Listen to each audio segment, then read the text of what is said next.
Welcome back, everyone, to episode 3 of EverQuest Thornblade Adventures.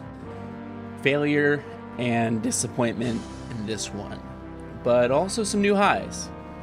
So where we last left off, I got to level 9 on both characters, and I did some prep work of getting magic weapons to eventually take out will-o-wisps. I wanted to check out the higher level camp in the Qeynos aqueducts.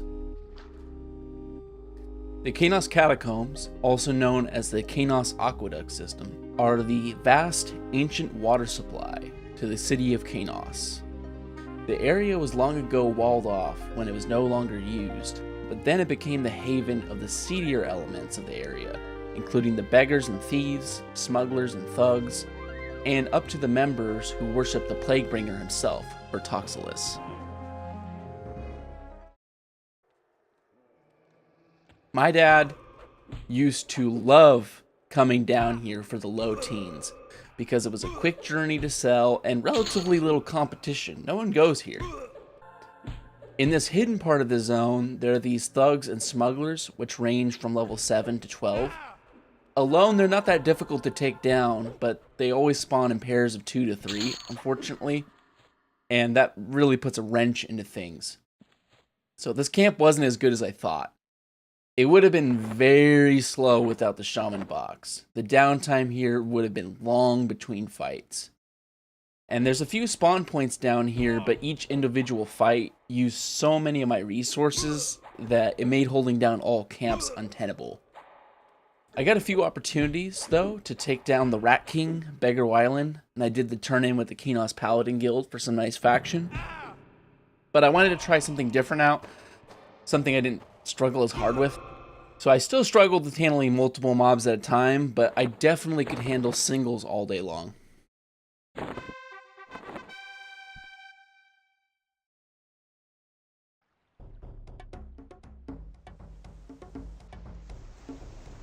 So I wanted to check out another of my dad's favorite zones, Arid's Crossing.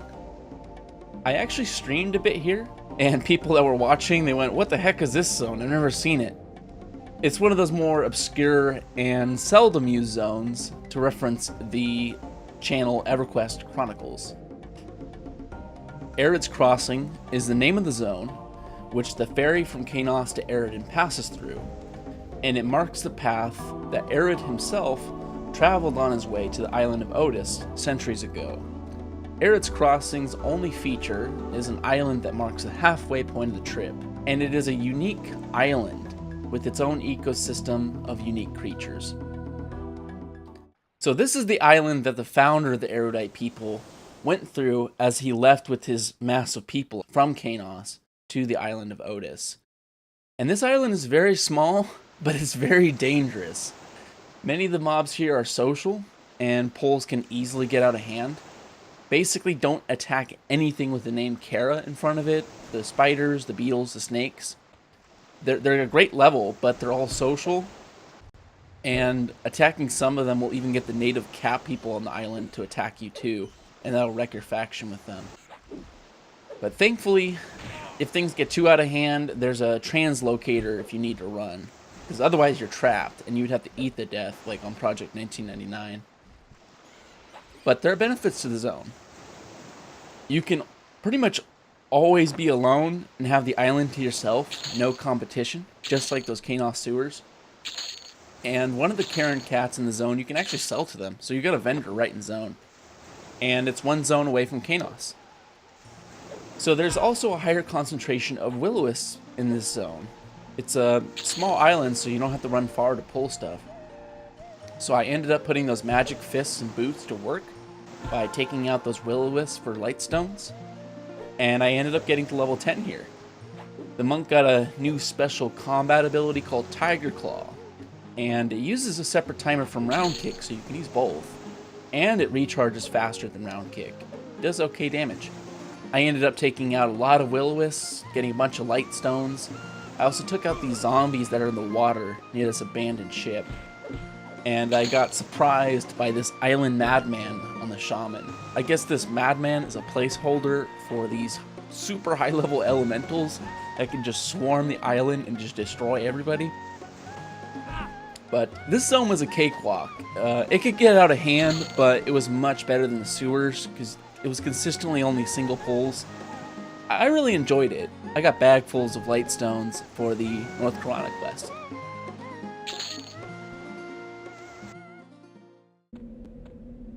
So I got a bit bored of Arid's Crossing, and I made the next journey.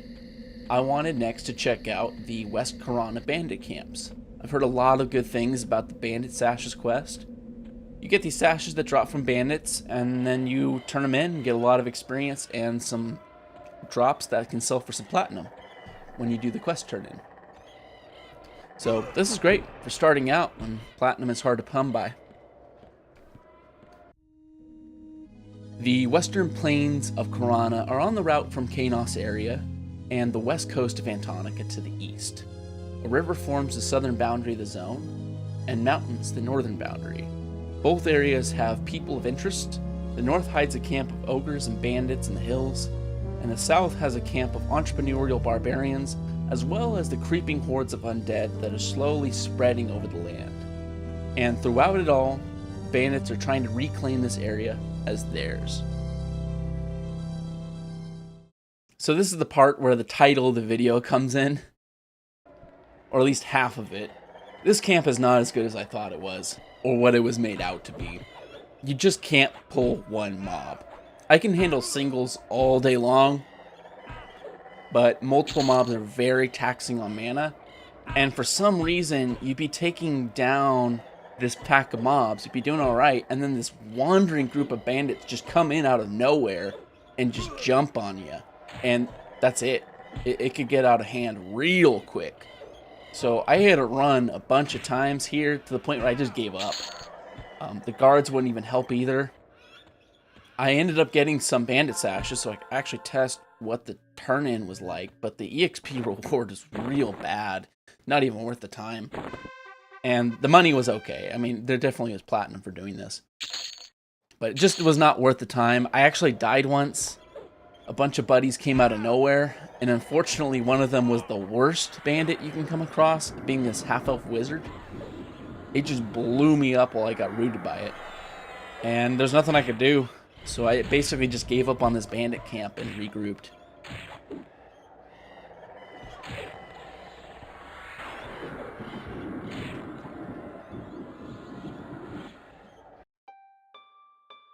So I started the run to North Korana because I had a bunch of the lightstones ready to turn in. I wanted to see how good this quest was after the disappointment of the bandit sashes.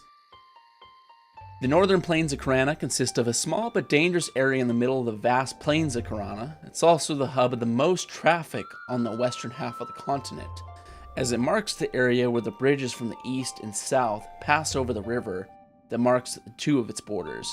The Gypsy Camp is a dangerous location where all players may be bound. I made the long run to the Gypsy Camp only to find out that the Lightstone quest NPC was not there. So I looked around, I asked, okay, so where is she? Is she just in a different spot? I asked in the server chat, and this is the other part of disappointment of this video. She doesn't exist yet. I guess she doesn't get added until after the original expansion. So I spent all this time getting magic weapons and farming will-o-wisp, all for nothing. I mean, it's a great quest, but I can't do it yet. So I just ended up selling on the lightstones. But while I was there, you know, it's a long run, might as well EXP. And there are a lot of singles and level appropriate mobs. It's actually a pretty good area. The guards didn't seem to help much though. It depended on what I attacked. But this zone is very special.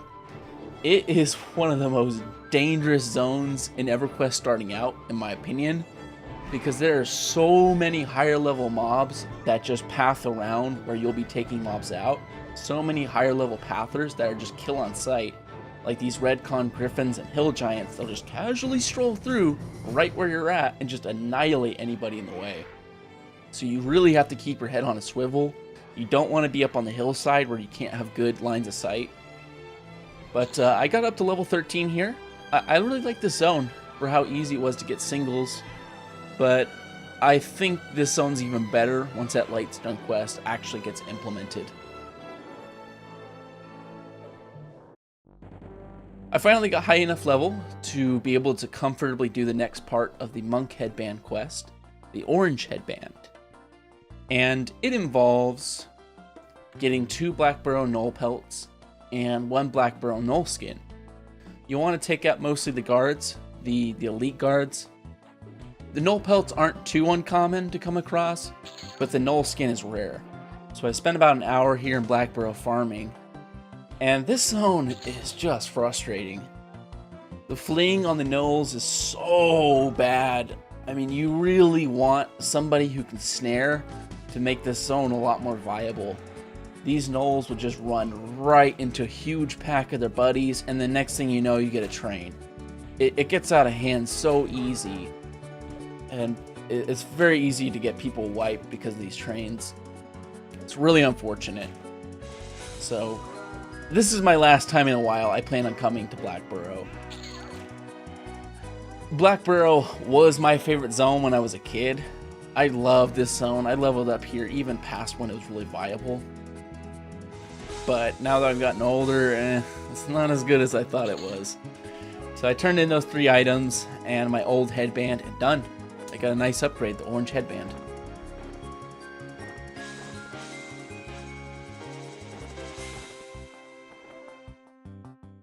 So now that I got a few levels behind me, I tried the bandits in West Korana again. And it went a lot better this time. I only had to run once instead of several times. No deaths. And I think level 13 is a sweet spot. It's the lowest you can reasonably do the bandits.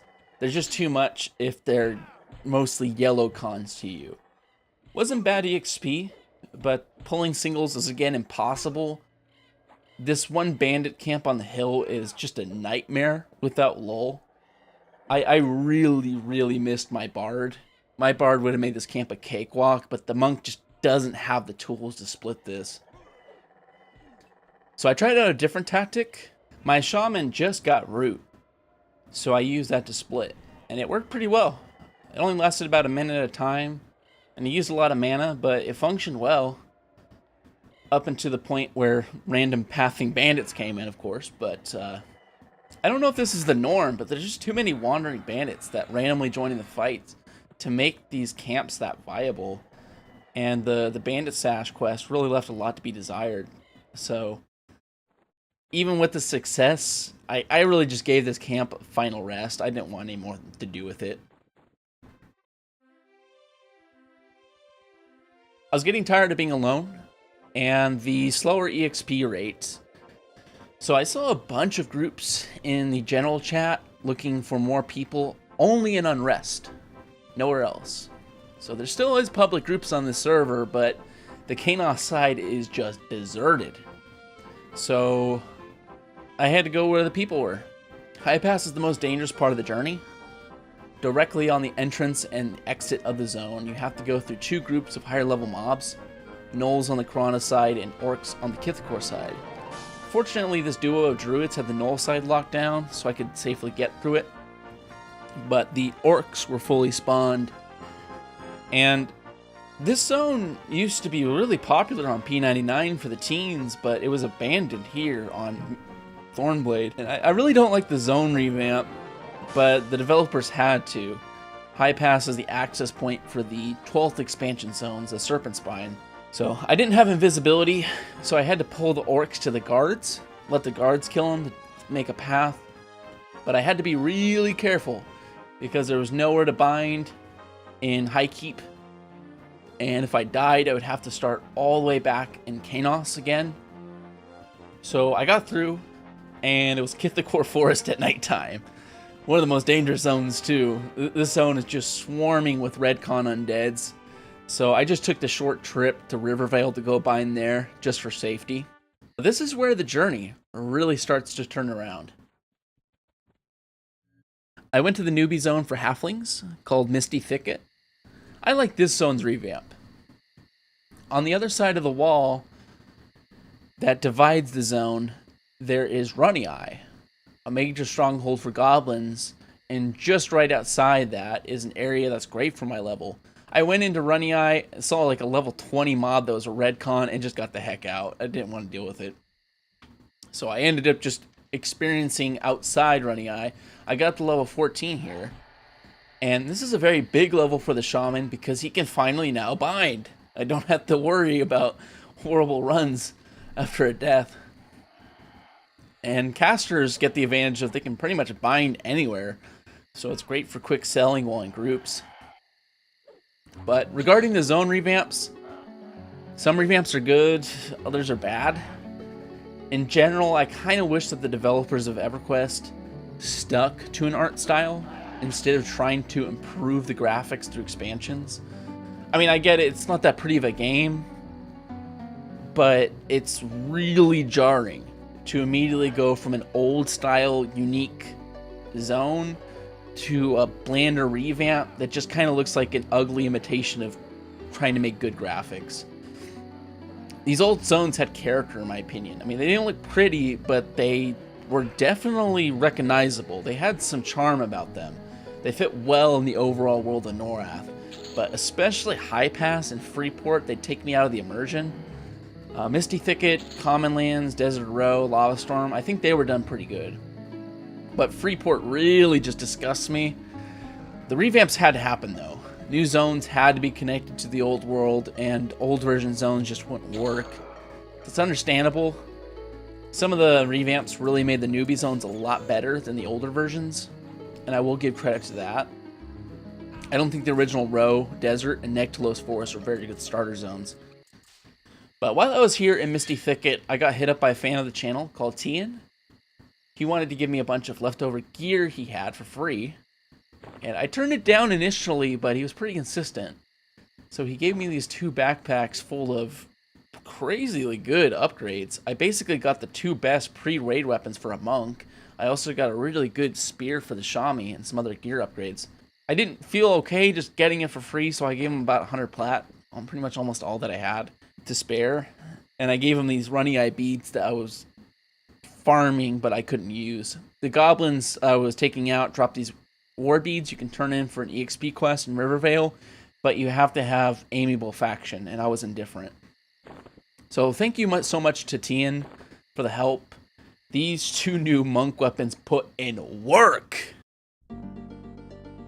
I resumed my journey east to Unrest, ran through Kithagor at night, and the big tip in Kithagor is just to hug the walls and you'll be okay. So I checked out the Common Lands and it was alive! 184 players when I went here on a weekday. They were all selling in the tunnel. But I should have bought some bat wings while I was here. The Shami has a levitate spell, but it needs bat wings to use it. I got to Butcher Block, I found my monk at the closest camp, it's an Eldon camp, and I swam across Dagnor's Cauldron. You gotta be careful in this zone too. It's really hilly, you don't really get great lines of sight, so you can't see what's coming up on you. There were a lot of redcon goblins that are just randomly wandering through the zone, in the water on the hills that could just hit you and you're done. But I bound the Shami right outside the zone into Unrest. Really nice to be able to do that. And made it! Finally got to Unrest, put my LFG tag on, and I grinded in the gazebo while waiting. And I didn't get many tells. I don't think people want to invite a guy named Quit EverQuest into their group. But boy, did the group that picked me, they did not regret it. The Estate of Unrest was once the home of a dwarven noble in ages past, following the unholy destruction that created Dagnor's Cauldron, and the following takeover of that region by evil creatures. His estate was overrun by the undead, and is now one of the great havens of the unliving in all of Norath. These weapons that Tian gave me put in work! They had a way better damage delay than my base fists, so I was just smoking mobs. And they're also magic. This zone is really bad for melees who don't have magic weapons. The ghouls won't take any damage. And some of the pools in the yard got a bit much, but Root definitely worked well to split them apart. Shami Slow also helped to reduce how much healing I had to do on the monk. But I eventually found a real group. We found a camp in the main room, and we made do. We had an SK, 2 Shamis, a monk, a necro, and a rogue starting out. And this group was great. I got up to level 17 on both characters. The monk got 2 huge upgrades. at 15, monks get double attack. Basically gives them a chance to have 2 attacks per round instead of 1. So it really boosts their damage output. And it made the tank's job of holding aggro almost impossible. I had great weapons and I was double attacking. And this guy just couldn't hold aggro for the life of him. He was always out of mana. But it was okay though, I could take a hit or 2. And then at level 17, I got the monk's signature ability, Feign Death. It lets a monk drop aggro by pretending to be dead.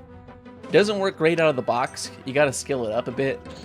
Still mostly fails for me, but it'll get a lot more reliable later on.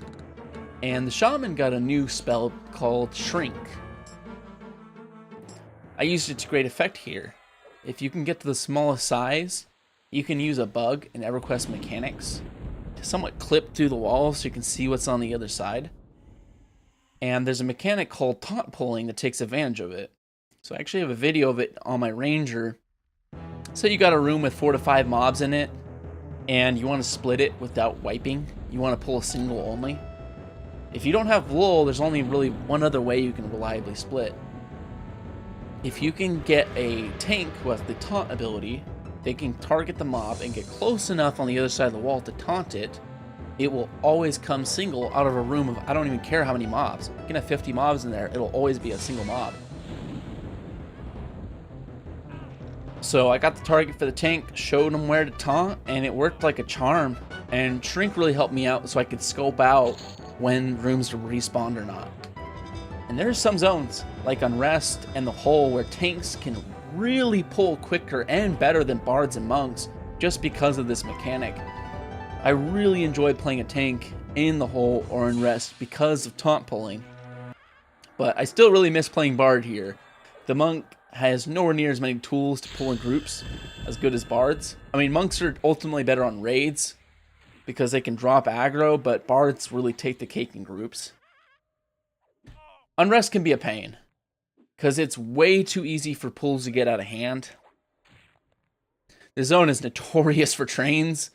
Our tank ended up dying once because the pull got out of hand. We had a run when that happened. And pretty much anytime, if you're in a group, anytime a death happens, people always use it as an excuse to leave. So the rogue and necro left during that, but we got a beast enchanter. Still had an empty slot though. But that enchanter really helped out when things got out of hand. Crowd control and pulling are some of my favorite mini games in EverQuest. And many modern MMOs, they completely got rid of these very fun roles. I'm actually going to make a video about it soon on EverQuest class design. But anyways, this group was really solid.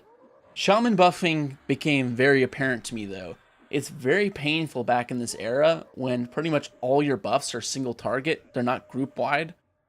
So if I had to fully buff everybody, I would have been always out of mana. And I wouldn't have had anything to heal or slow with. So I had to be very deliberate about what buffs I gave out and to who. But it worked out alright. The group eventually broke up. I grinded the last few percent to 17 in the yard, and then I ended up making Gena triggers for the classes and got some special combat disciplines for the monk. It's about time. So in the next episode, you'll get to see those new things I got.